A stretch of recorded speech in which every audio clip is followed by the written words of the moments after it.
This video is sponsored by Kite, which is a Python extension for VS Code and many other modern editors. It offers intelligent snippets and one-click documentation using a program called Copilot that I'll actually be using in this project. To download Kite on any platform, click on the link in the description below.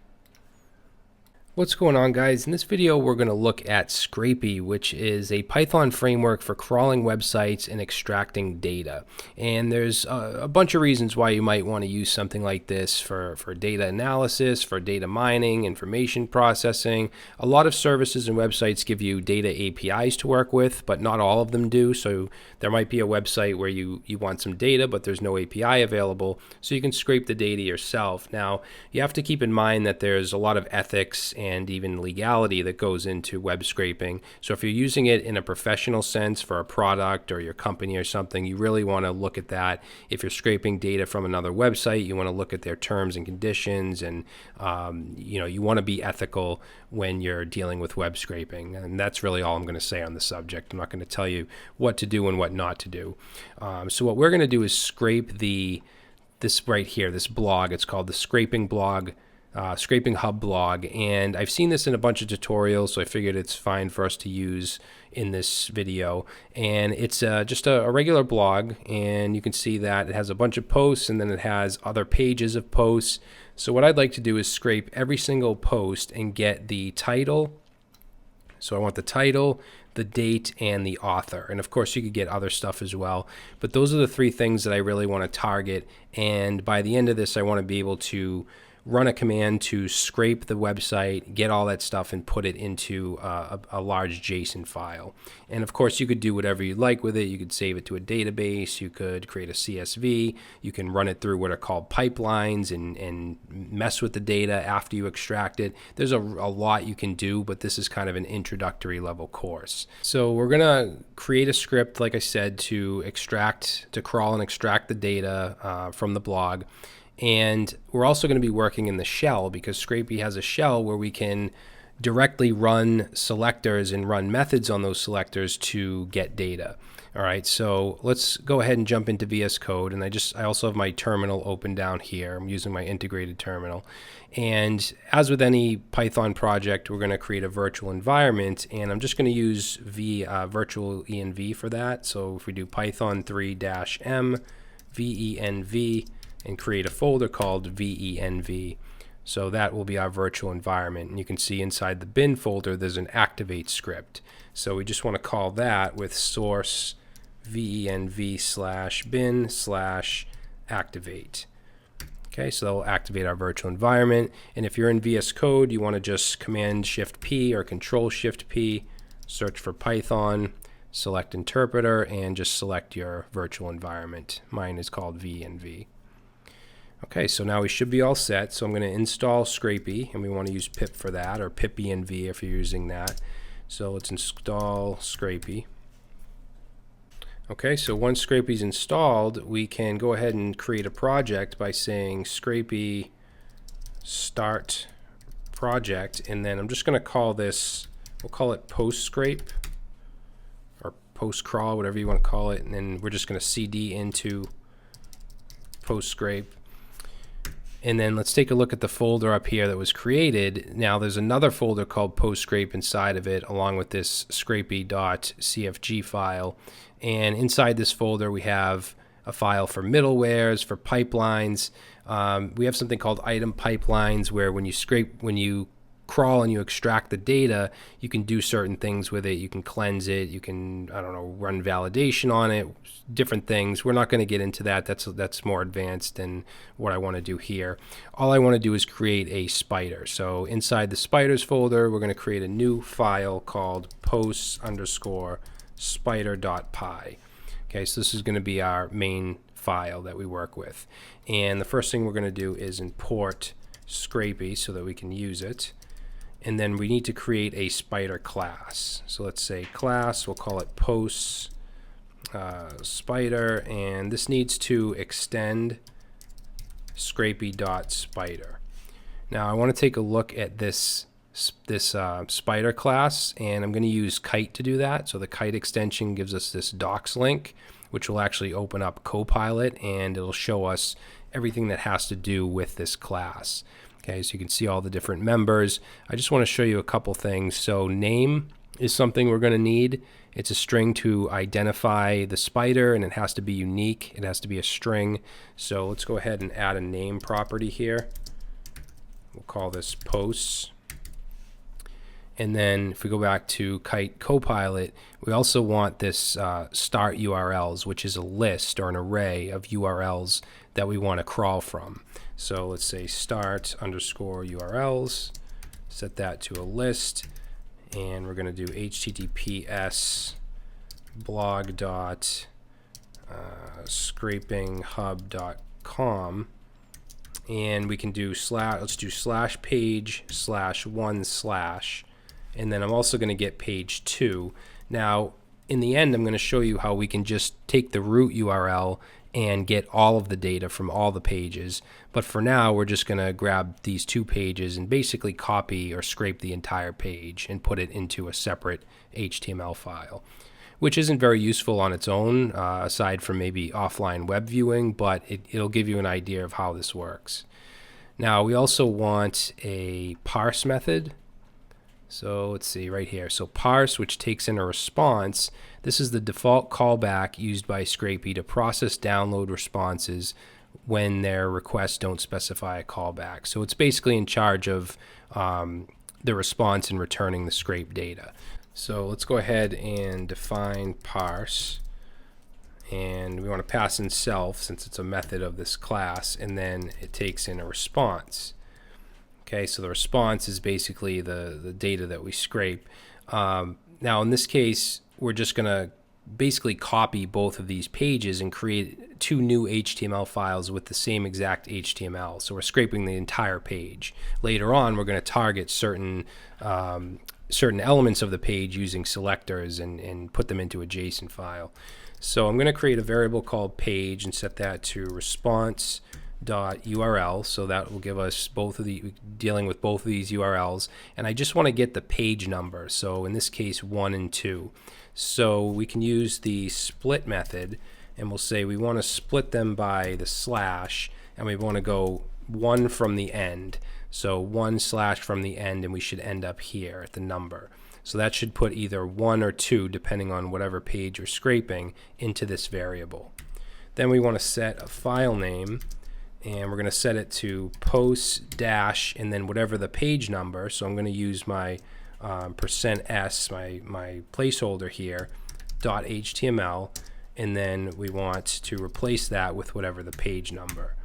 Now to actually create the file, we need to, let's say, with open, and that's going to take in the file name and the write mode, or the file mode, which is going to be write binary as f, and then we're going to as f, and then we'll say f.write, and we're going to write to the file the response.body, which is the entire HTML. All the HTML from both of these pages will be put into these files. So let's save that, and we can run this with Scrapy crawl, and then whatever the name is, in this case posts. Okay, so whatever we put here is what we want to put here. Okay, so we ran it, and now you can see over here we have post-1 and post-2 HTML. So post-1 is going to be this, so we just scrape the entire thing and put it into this file. And I can even open this. I'll open it with live server, and right on my local host now we have that entire page. Okay, so I mean, it is good, I guess, for like offline viewing, or for some reason if you need to scrape an entire website. So now we're gonna take a break from the file for a little bit, and we're gonna work in the terminal, because we're gonna work with the shell just to kind of show you how to select things, how to use methods, and so on. So the way we go into our shell is we call Scrapy shell, and then the domain or the URL that we want to crawl. So in this case, HTTPS blog.scraping, I can't remember the URL, scrapinghub.com. Okay, so from here I'm just gonna clear this stuff up with Control L. So from here, we can use selectors, CSS selectors. So the way we do that is we take that response object, which is the same as this right here. Okay, so later on we're going to do the same stuff we're doing in here, we're going to be doing in our parse method. So to use a CSS selector, we just do .css, and let's say we want to get the title. So what this returns is something called a selector list, which represents a list of selector objects that wrap around HTML elements. So you can see selector, it has the XPath, which I'll talk about in a little bit, and data is going to be the actual element, in this case the title, with the tags and the text inside of it. And if we look at the title of this, it's the Scraping Hub blog. All right, so if we want to get just the element, then we can run response.css title, and we can run a method on it, such as get. So what get does is it finds the first match and returns it. So you can see now we just get the actual element. Now let's say we want just the text, because a lot of the time you're not going to want the actual tag. So in that case, we can just add here :title. Oops, what did I do? I'm sorry, not title, text. Let's run that again. So :text, and that gives us just the text. Okay, so let's experiment with this a little bit. So we have H3s, H2s, paragraphs. Let's go ahead and say response.css, and let's pass in H3 text.get. Okay, so what that does is it gets us the text of the first H3. So keep up to date with the scraping. It's this right here. All right, now if we want the second one, we can just go right here and put in a set of brackets and put in a 1. Okay, that'll give us a second. If we want the third, we can put in 2. So it's just like a list or an array. And that's the third one. If we want to get all the H3s, then we can get rid of this and we can use the getAll method. So that gets us all of the H3 texts and puts it into a selector list. If we want to include the tags and attributes and all that, then we can just do that without text, and that'll put, you know, the actual H3, ID, classes, whatever else is attached to it. Okay, so that's how we can select by tag. Let's see what else. We can also select by like class or ID. So if we open up this, and let's open up our Google Chrome tools here. So the dev tools they definitely come in handy when you're dealing with web scraping, because you need to know the structure of what you're scraping. So if we take a look at a post, right? So this is post listing, wraps all of them, and then each post has a div with the class of post item. And in that post item, we have a header, post content. Inside post header, we have an H2 with a link and then the text for the heading. Okay, then we have a byline, a span with the class of date that has an icon and a link, and then the date text. So it's important to know the structure. It's like using CSS or jQuery, where you need to select certain things. So let's say we want to get the whole post header.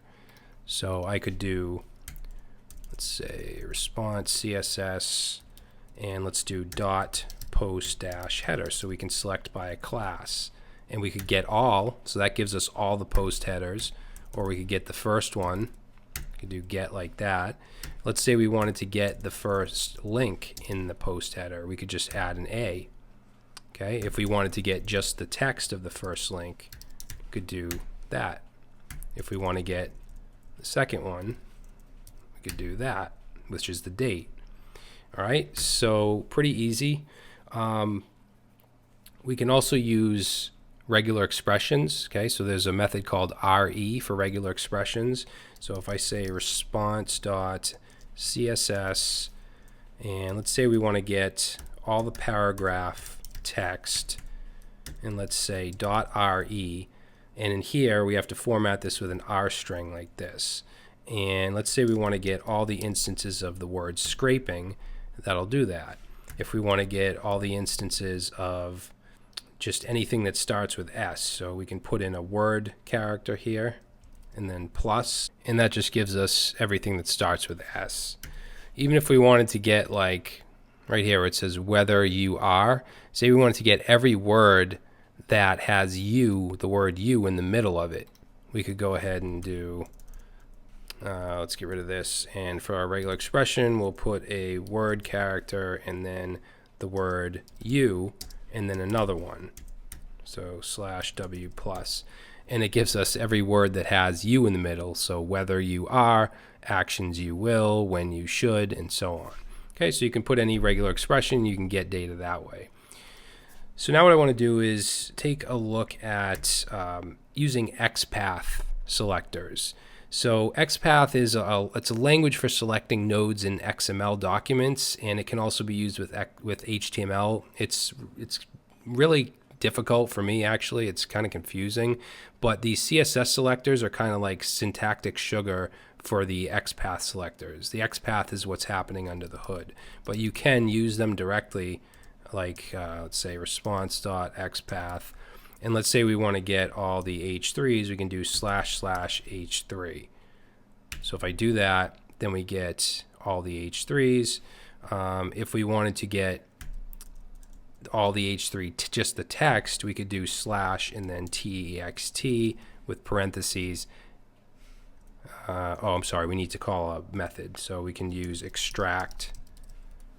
We can also use get all here as well. Okay. Now with the Chrome tools, let me just clear this up. With our Chrome tools, we can get the XPath for certain elements. So let's say for this author right here, if I select this link, and then I right click and I copy, you can see there's an option to copy the XPath. So if I do that, and then I go back over here and I do response.xpath.extract, and then in here I put in some quotes and paste in what I copied and run that, I get the link with the author. Okay, and I can even pass in here at the end /text and just get the text. Okay, so you can use XPath selectors as well, and you can actually target better with XPath. There's more things you can do. It's just much more difficult, at least in my opinion. So let's see. The next thing I want to do is what I said. I want to get the title, the date, and the author. And we're first going to do that in the terminal here, and we're going to do it with just the first post, and then I'll show you how we can kind of loop through the posts and get each set of data. So let's set a variable. So we can set variables here, and we're going to say set this post to response.css. Okay, so these queries, we can put them inside of variables, and we want to grab the div with the class of post-item. And the reason for that is, like I showed you, each post is wrapped in this post item. So I'm basically selecting the whole post and putting it into a variable. And I just want the first one, so we're going to put 0. And if I type post, it's going to show you the selector or the selector list. Now to set the title variable, I'm going to set it to post.css. So instead of using response CSS, I'm actually using that post variable. And I'm going to go into, let's see, I want to go into the post header. And from there, I'm going to go into the H2 and then into the link. And then I want the text from that link. So that's going to give me the title, right? And I'm going to get first link, the first one, and we're going to use the get method. So if I do title, that gives me just the text of the first post title. If I want to do the date, let's see, let's change this to date. Now, the date and stuff, the structure of the HTML makes it either more difficult or easier. In this case, there's no class or anything on the date. If there was, I could just do like a.date or something like that. But in this case, we're just going to grab from the header the second link. I'm sorry, it should be 1. So the second link is actually the date. So now if I go ahead and I type date, it gives me the date. Okay, for the author, same thing. There's no class directly on the link. So we're going to set author to the third link in the post header in the post. So author, there we go.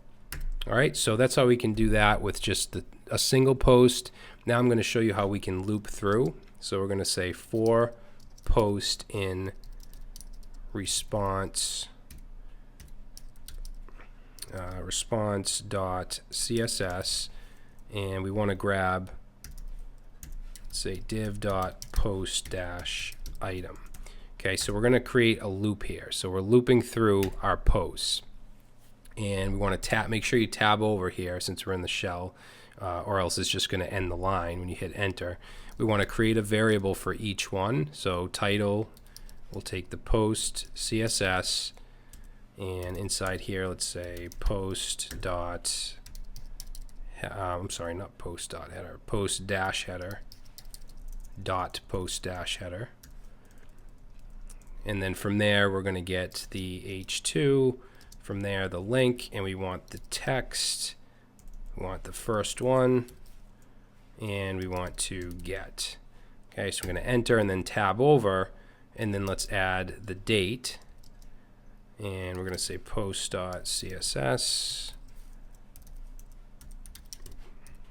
post header, link. We want the second link this time. We want to get it. And then we want the author. So that'll be post header, link, text. We want the third one, and we want to get it. And then for the last line, I'm going to go ahead and print, and I want to print out a dictionary, so I'm going to use the dict function here, and then pass in title is going to be the title variable, date will be the date variable, and the author will be the author variable. Okay, so we'll run that, and you can see that now we have a bunch of dictionaries that have the title, the date, and the author. So we've looped through all the posts and outputted that data. So what we want to do is kind of this same thing, but we want to do it within our file, and we want to create a JSON file, not just print it out. So now I think we're pretty much done here. Yeah, let's get out of this. So I'll just go ahead and quit.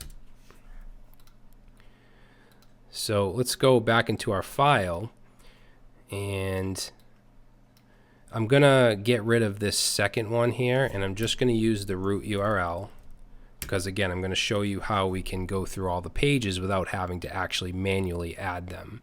So we want that there, and then in the parse, we don't need any of this. We're not just gonna copy the pages like we did before.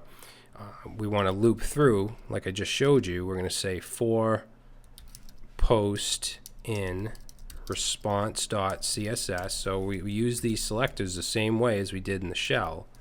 div.post-item. Okay, so we want to loop through the post, and then we need to yield. So since we're in this file, we're going to yield a dictionary with the title, and that's going to come from post.css. Ultimately, it's going to be the post header h2 link text first one dot get. Okay, and then I'm just going to copy that down twice, and then this one is going to be 1. We don't need the h2 here or here, and this will be 2. So pretty much the same thing we did. Yeah, so that should do it. We just need to change the keys. So this one here will be the date, because the date is the second link, and then the author is the third link. And again, this could be a class if there was an actual class on the link or an ID or something. All right, so just doing that, I think we should be good. So I'm going to save, and then I'm going to go down here, and if I just run Scrapy crawl and then posts, all it's going to do really is just show me down here in the console, you can see the data, the title, and so on. So we want to actually put this into a JSON file. So we just want to add on to this the output flag and say post.json. And you can do a JL format, which is a JSON list. You can do CSV. You can do all kinds of stuff. We're going to do a JSON file and check it out.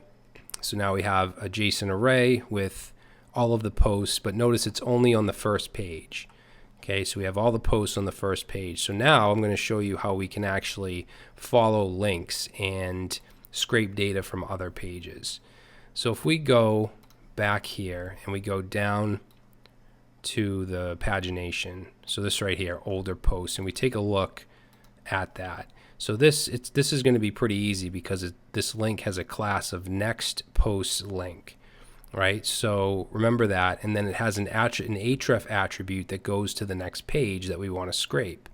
So back here, we want to go on the same level as our for loop here and create a next page variable, and we're going to set that to response.css. And remember, it's a link with a class of next post link, but we want the actual attribute. So we can do this. We can do : attribute, and we want to get whatever's in the href. Okay, I could have showed you this in the shell as well. And then get. So that'll give us the actual link to the next page. Now we want to make sure that there is a next page. So let's say if next page is not none, because if there is no next page, if that link doesn't exist, it's going to be none. So we want to say if it's not none, then let's say next page is going to equal response dot, and then there's a method called URL join, and we want to join in the next page. Okay, so basically we're scraping the next page as well, and then the last thing we have to do is just call yield scrapy dot request, and that takes in our next page and a callback, and in this case it's going to be our parse because we want to run our parse again. So we'll set callback equal to our self.parse method.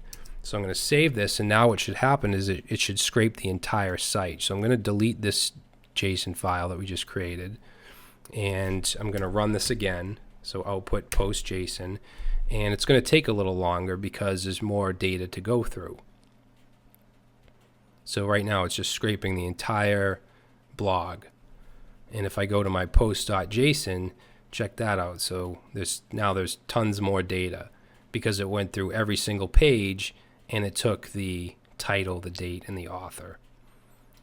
All right, so I mean that's pretty much it. There's a lot more you can do that's much more advanced, but I think that just for the amount of code that we wrote here, what is this?